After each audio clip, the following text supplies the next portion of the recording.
Hello dear students, welcome to my channel. এই ভিডিওতে আজকে আমি ক্লাস 8-এর এক্সারসাইজ 2.2 এর কোয়েশ্চেন নাম্বার 13 আর 14 নিয়ে আলোচনা করেছি। তোমরা অবশ্যই ভিডিওটি ভালো করে দেখবে, আর যারা এই চ্যানেলে নতুন এসেছো অবশ্যই চ্যানেলকে সাবস্ক্রাইব করবে, লাইক করবে আর শেয়ার করবে। Question number 13. A rational number is such that when you multiply it by 5/2 and add 2/3 to the product, you get -7/12. What is the number? অর্থাৎ এমন একটি রেশনাল নাম্বার যেটিকে তুমি 5/2 দিয়ে গুণ করবে, তারপর ওই গুণফলের সাথে 2/3 যোগ করবে, তাহলে এটি -7/12 এর সমান হবে। তাহলে answer, let the rational number be x. According to question কি হবে, x into 5/2 plus 2/3, x এর সাথে 5/2 গুণ করে তার সাথে 2/3 যোগ করলে সেটি -7/12 এর সমান হবে। or 5x/2 equal to -7/12 plus 2/3 equal to ডান পাশে গেলে হবে -2/3, or 5x/2 ইকুয়াল টু এখন 12 আর 3 এর লসাগু হবে 12, বড় হবে -7, 3 4 12, 4 2 8 -8, or 5x/2 ইকুয়াল টু উপরে হবে -15/12, or x ইকুয়াল টু হবে -15/12, 2টা উপরে গুণ হয়ে যাবে আর 5টা নিচে গুণ হয়ে যাবে। তাহলে 2 দিয়ে ভাগ করলে হবে 6, 5 দিয়ে 15কে ভাগ করলে হবে 3, 3 দিয়ে 6কে ভাগ করলে হবে 2, or x equal to -half. Hence the required rational number is -half. এটাই হলো answer. Question number 14. Lakshmi is a cashier in a bank. She has currency notes of denominations 100 rupee, 50 rupee and 10 rupee respectively. The ratio of these notes is 2:3:5. The total cash with Lakshmi is 4 lakh rupee. How many notes of each denominations does she have?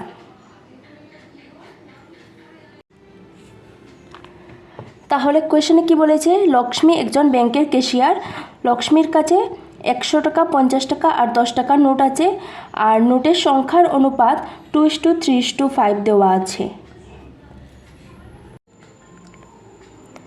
এখন আমরা নোটের সংখ্যার অনুপাতগুলিকে যদি 2x, 3x আর 5x ধরি, তারপর 2x এর সাথে যদি আমরা 100 গুণ করি, তাহলে সবগুলো 100 টাকার নোট মিলে মোট কত টাকা আছে তা বেরিয়ে যাবে। 3x এর সাথে যদি 50 গুণ করি, তাহলে সবগুলো 50 টাকার নোট মিলে মোট কত টাকা আছে তা বেরিয়ে যাবে। 5x এর সাথে যদি 10 গুণ করি, তাহলে সবগুলো 10 টাকার নোট মিলে মোট কত টাকা আছে তা বেরিয়ে যাবে। তারপর এই যে মোট টাকা বের করব, ওই মোট টাকাগুলিকে যদি আমরা যোগ করি, অর্থাৎ 100 টাকার সবগুলো নোট মিলে মোট যত টাকা, 50 টাকার সবগুলো নোট মিলে মোট যত টাকা আর 10 টাকার সবগুলো নোট মিলে যত টাকা হবে, সব টাকাগুলিকে যদি আমরা যোগ করি, তাহলে তা এই 4 লাখের সমান হবে। কারণ এখানে বলেছে যে লক্ষ্মীর কাছে টোটাল 4 লক্ষ টাকা ক্যাশ আছে। তারপর আমাদের বলেছে যে এখানে সবগুলো নোটের সংখ্যা বের করতে হবে, অর্থাৎ 2x, 3x আর 5x যে আমরা ধরলাম, সেখান থেকে আমাদের x এর ভ্যালু বের করে তারপর এগুলিকে আবার 2 এর সাথে, 3 এর সাথে আর 5 এর সাথে আলাদা আলাদাভাবে গুণ করে আমাদের এগুলোর সংখ্যা বের করতে হবে। তাহলে এখন আনসারটা শুরু করব। Let the number of 100, 50 and 10 notes be কত হবে 2x, 3x and 5x respectively. এখন অ্যাকর্ডিং টু কোয়েশ্চন কি হবে,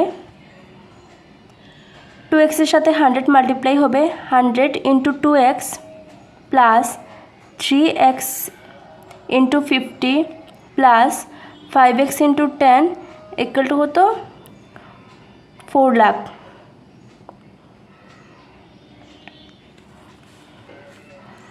और 200x 150x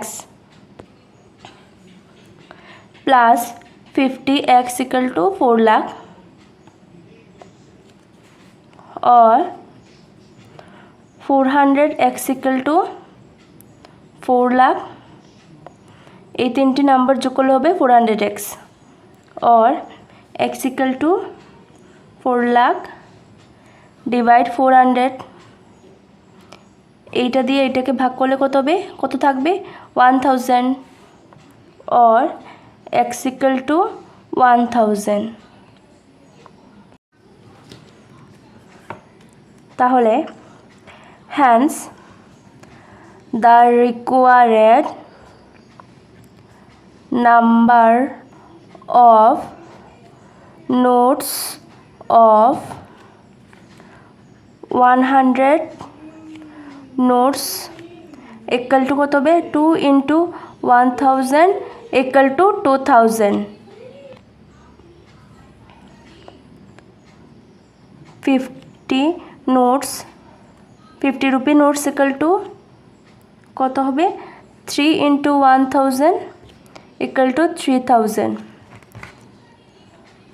10 rupee notes equal to 5 into 1000 equal to 5000। এখানে and লিখে নিবে and 10 rupees notes equal to 5 into 1000 equal to 5000।